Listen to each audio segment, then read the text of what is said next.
මුන් කොටි නෙමෙයි කියන්නේ. අපේ මල්ලි කොටියෙක් නෙමෙයි. පත්තරේ දිනයක් නෑ නමක් නෑ. බබි කොහාට අන්දන්න හදන්නේ?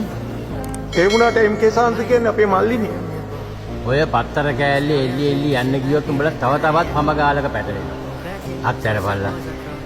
සියල්ල අත්තරපල්ලා.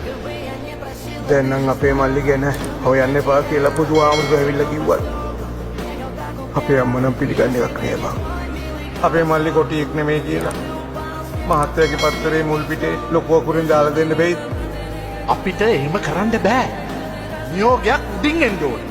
දැන් මොකද දෙන්න කරන්න හිතාගෙන ඉන්නේ? අපි ගමේ යනවා මහත්තයා. Caminho в 6 утра, фотография твоя. අපේ මල්ලි කොටියෙක් නෙමෙයි කියලා පත්තරේ ලොකු අකුරින් දාලාලු. සිද්ධ වෙනවා මහත්තයා.